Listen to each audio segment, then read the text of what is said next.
CLO1.3, construct and represent data using histograms, frequency polygons, bar graphs, and pie graphs. Okay, so as discussed in previous lessons, when we collect data, usually we can categorize the data into two different types. We often have either categorical data, also called qualitative data, which tends to be words, and then we have quantitative data, which tends to be numbers. And it turns out that dependent upon the type of data, that will tell you what is the preferred or better type of graph to use to represent that data. If we have categorical data, we can use a bar graph, even something more specific called a compound bar graph or a pie chart. I'll give examples of those. So you will have seen, here's a bar graph. This should be very familiar. Suppose like in this bar graph, the example is what's your favorite color? We have the different choices of answers along the x-axis, and then you have the frequency going up the y-axis. So it's easy to see the tallest bar is the most popular in this bar graph. So yellow, I guess, in this bar graph was the most popular. Okay, sometimes we have something like a bar graph. It's a specific type of bar graph.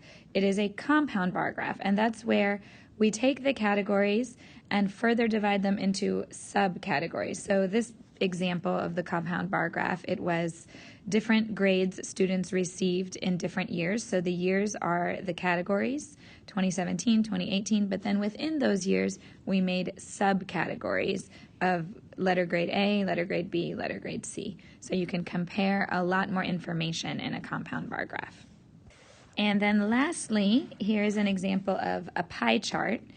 The interesting thing about pie charts is it not only shows you the most popular answer, but it shows you the answers compared to the total number of answers. So it gives a further amount of information about the relative frequency compared to the whole, compared to all of the answers you received. Okay, now moving on, talking about quantitative data. When you have quantitative data, that means you collected numerical answers. In that case, there are two types of graphs or charts that we should use, and they are called the histogram and the frequency polygon. When you have quantitative numerical data, then it's usually not as appropriate to use a bar graph or a pie chart. So here's an example of a histogram, and as you look at it, you might notice it looks like a bar graph. It's very similar to a bar graph. The main difference between a histogram and a bar graph is that there are no gaps in between the bars at all. You'll see in the bar graph there are gaps, but in the histogram there are not. And the reason is when you have numerical data and you create a frequency distribution, a table, there can be no gaps between the numbers, if you remember. So since there are no gaps in your frequency table, there can be no gaps in the histogram itself. But again, the data you collected is the x-axis, and the frequency that data occurred is the y-axis. The last type of graph is called a frequency polygon. And before I show you one, I'll show you where they come from quickly. Basically, it's the same type of data as in the histogram, but instead of bars used to represent the data, they put a dot on the midpoint of the data and then connect the dots. And then they anchor those dots down to the graph. I'll show you another example, but this yellow one I drew would be the frequency polygon representing that same data that the histogram represents. So here is another just different data, a frequency polygon. But again, you could make a histogram using the bars rather than using dots. Whoops. Like this. Okay. All right, well, let's start with a basic example. We've got some data we collected, and we want to put it into a bar graph. So in this case, the categories of things we are putting as the words, and the frequency is really the amount we spent on each category of thing, or the amount college students spent. So if we were going to make this into a bar graph, we put that data, the categories, along the x-axis. The amount we spent would be along the y-axis. And we just make a bar that corresponds to each height. So I'll do it kind of roughly. That would be shoes, clothing, 141, like that. Dorm decor, 344, like that. And then electronics was a lot, I guess, buying a computer and so forth. And that's our bar graph. So the benefit of any kind of graph or visual representation is it's a lot easier to very quickly see what is happening. We can very quickly see how much more we spent on electronics compared to shoes, for example. So here is a better version of that same graph I tried to make. This is the more professional one. And I just wanted to point out that when you have a bar graph, it is allowed, it's acceptable to put the categories either on the x-axis or on the y-axis. It doesn't matter if the bars are going horizontally or vertically. They will tell us the same information. Okay, let's have a look. This is the same compound bar graph that I put in the initial slide, giving an example of how we can get a little bit more complicated with bar graphs. So this has to do with different years where they recorded how many students scored different scores, A or B or C. I'm going to pull up some questions just to give you examples of what you might face in trying to understand these compound bar graphs. So for example, an easy question would be, which year had the greatest number of A's? So we look down, and A is the bars with blue. So basically they're asking which year was the blue bar the highest. It was in 2019. There were 60 people who got an A. Okay, in which years were there more C's than A's? So C is the color gray. Let's see, where is the gray bar higher than the blue bar? Looks to me like there, the gray bar is higher than the blue bar, and there. So that would be 2017 and 2020. Okay, what was the most common grade each year? So is there a bar that is the top each and every year? I think it is. I think each and every year, B was the most common grade, each and every year. How many students were included in the year 2017? This is going to take a little bit more work, so let's figure out. It looks to me like there were 40 A's and 70 B's, and it looks like maybe this is a little bit above 50, so we could say roughly 51 C's, which would be 161 students. That's my estimate. How many students received A or B in 2017? So A or B. Now be careful here. This or means we'll take the students who received A, and in addition, we'll take the students who received B, because both of those students count. The 40 students who received A will count, and the 70 students who received a B will count. That's 110 students. So just be careful. This word or, when we're talking about interpreting graphs, it usually, we can use it similar to the way we would use the word and, because they're saying, if you received an A, we include you, or if you received a B, we will include you. So in that case, we add both of those groups of students. And then the last question, how many more A's were there in 2019 as compared to 2018? Anytime they say how many more, it's likely to be a subtraction problem. So we look at the number of A's in 2019. I see 60 A's. But in 2018, I see 50 A's. So it looks like there were 10 more A's in 2019. Okay, the last graph I want to discuss is called a pie chart. Sometimes it's called pie graph. I prefer to say pie chart. And the interesting thing about a pie chart, it's still categorical data, meaning usually words, categories, and then how frequent or how popular those each category is. So you can see the table on the left. This is snack foods for the Super Bowl, which is a big football tournament in America, and how many pounds of snack foods were eaten total.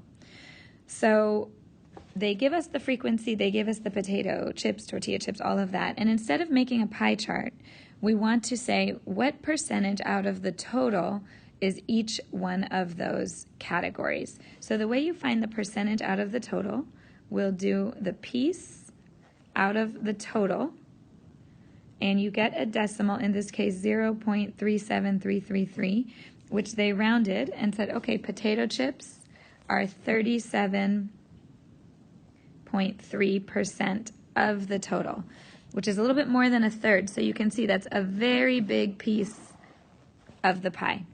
And we can go on and do that for each entry. So we could do 8.2 divided by 30, in which case you will get 0.27333, and so on. We'll round that to be 27.3%. So you can see that's the next most popular category, and so on. That's how we found all the percentages.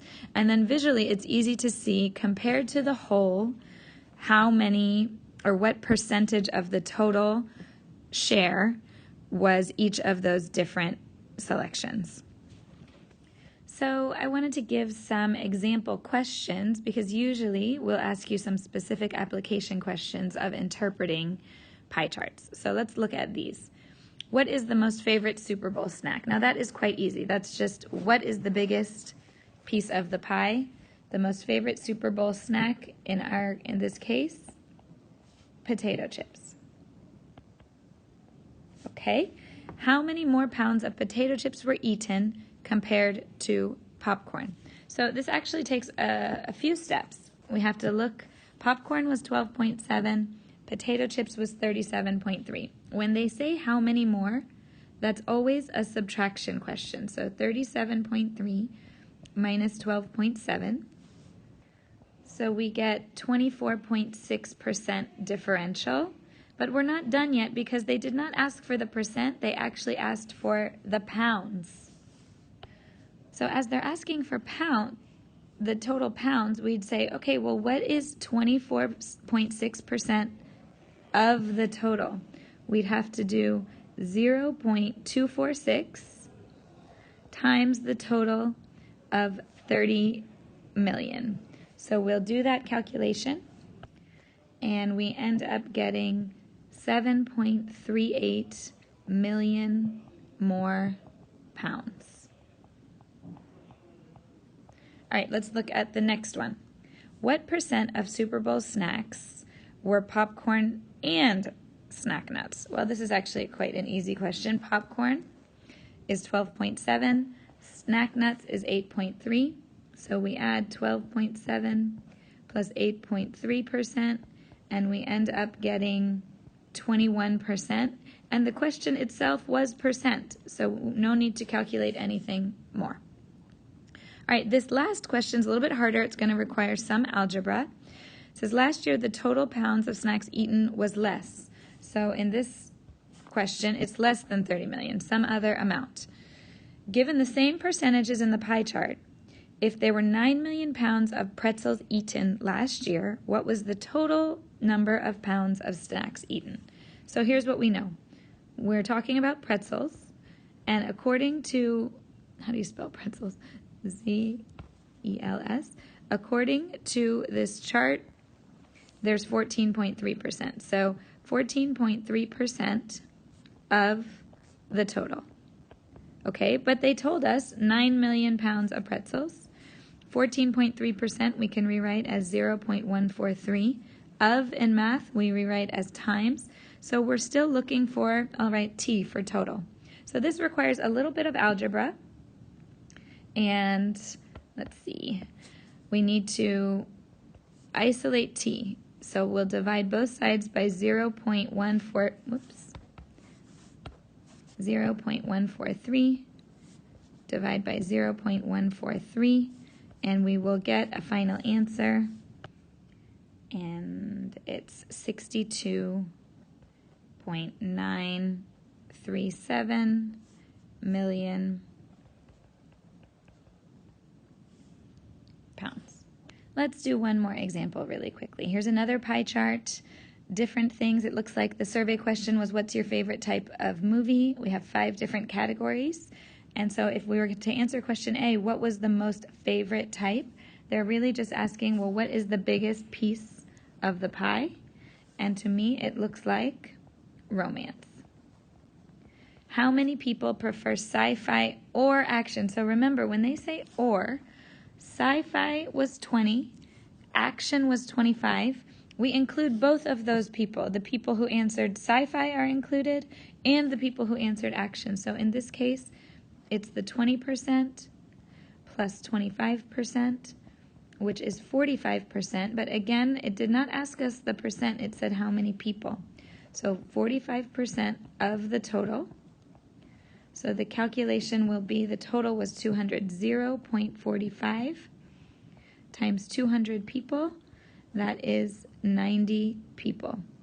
90 people preferred sci-fi or action, which, to be honest, it's another way of saying they answered sci-fi or, and the people who answered action. The people who answered sci-fi and the people who answered action adds up to 90 people. When they say how many more, that's usually a subtraction problem. How many more people prefer comedy over drama?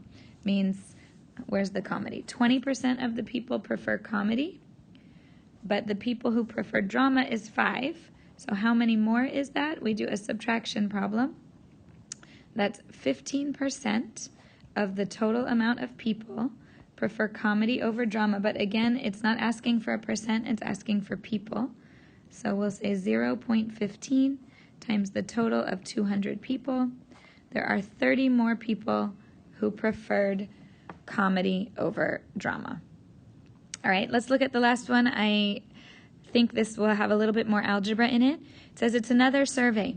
So it's a different survey, not the one with 200 people.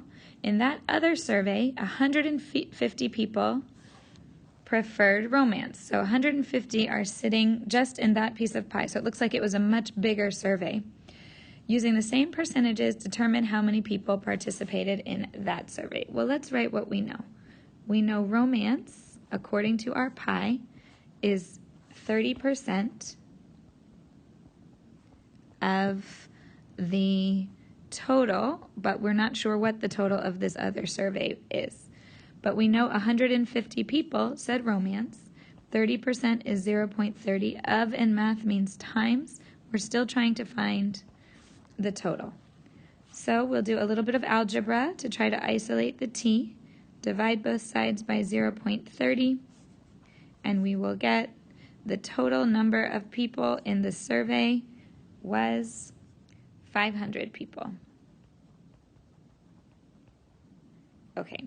So hopefully you all feel comfortable now answering questions about bar graphs, compound bar graphs, and pie charts. Well, now we can move on to the last 2 kinds of charts and graphs, which are the ones we use for quantitative data, when we are given numbers, when the data we collected is numbers. The main one we will use is histograms, and let's look at this example to talk about it some more. So basically, this example is talking about the 50 United States and what were the different high temperatures recorded in each of the 50 United States. Okay, so we have states where the high temperature was only between 100 and 104, on down to states whose high temperature was all the way between 130 and 134. These numbers may seem unusual to you. They are in Fahrenheit, not Celsius. Okay, so we look at this part of the frequency distribution where the class boundaries are included. The class boundaries are included so that there are no gaps at all. This is continuous data, and we want to make sure that any temperature recording would have a place in this frequency table. So between 99.5 and 104.5, it looks like there were 2 states. And then for the next entry, there were 8 states. I'm not a great artist, but I'll do my best. And then from 109 to 114.5, there were 18 states. Many, many, many. Okay, and then from 114.5 to 119.5, there were 13 states. And from 119.5 to 124.5, there were 7. I don't know, like that. That's not good. Let's draw that a little bit better. And then from 124.5, there was just 1. And also one more, like this. Okay, that would be a histogram. It looks quite like a bar graph. The only difference is there's no gap between the bars. So here is that same histogram, just drawn a little prettier than I did. Same data. Let's answer some questions related to the histogram so we can make sure we know how to read and interpret them. So this first question, how many states had temperatures in the range 114.5 to 119.5? They're asking about this bar. And this bar, and you can double check over here, it goes up to a height of 13. There were 13 states in that category. Okay, now let's look at the next one. Which interval had the highest frequency? It's another way of saying which interval had the highest bar. So don't answer 18. The answer is the interval. The interval between 109.5 degrees to 114.5 degrees. Okay. How many states had a temperature of at least 109.5? Be careful of at least. This word at least means that's the minimum. Anything above 109.5 is allowed. So if you want to look over at your frequency distribution at your table, you can see all of these are allowed. So we would add up 18 plus 13 plus 7 plus 1 plus 1. All of those states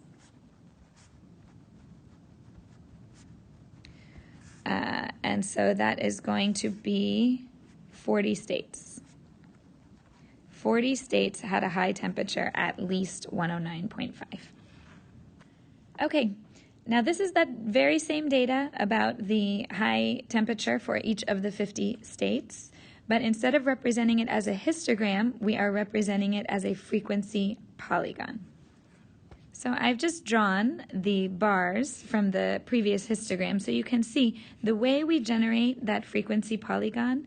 Instead of actually drawing the bars, we will take the midpoint of each bar, and instead of a bar, we'll just put a dot on the midpoint and connect the dots. And just as a reminder, the way you find the midpoint is you just add up the two endpoints. So for example, in the first one, 99.5 plus 104.5, and then divide by 2. And when you do that, you get the midpoint of 102. That's how we got all of these values. But in the end, it's representing exactly the same data. And one more thing to note is that these frequency polygons are always anchored down to the x-axis. So let's answer some questions about this frequency polygon. First question, what was the highest temperature recorded? Now be careful here. That doesn't mean the highest point of the graph.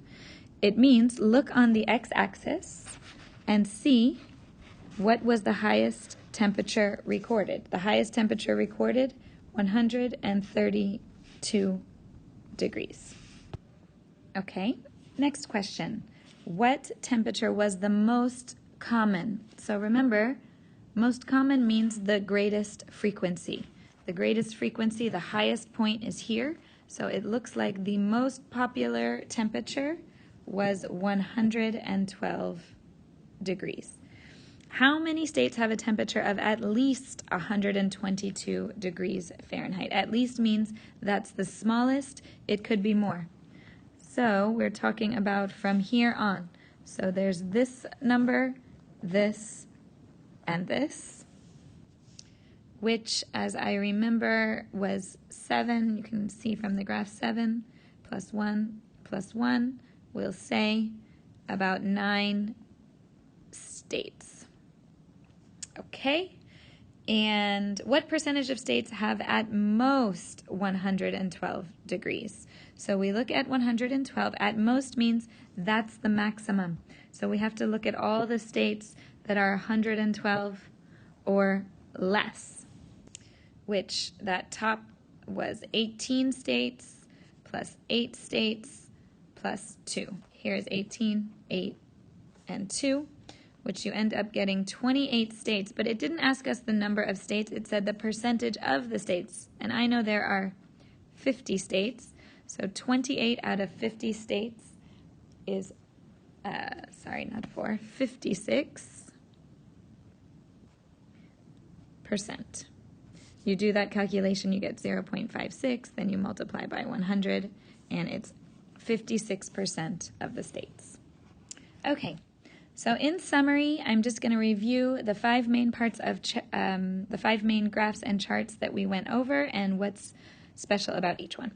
So again, it depends on what type of data you're dealing with, but if you have word data or categorical data or qualitative data, then it's better to use a bar graph, a compound bar graph, or a pie chart. As you recall, the bar graphs have a gap in between the bars.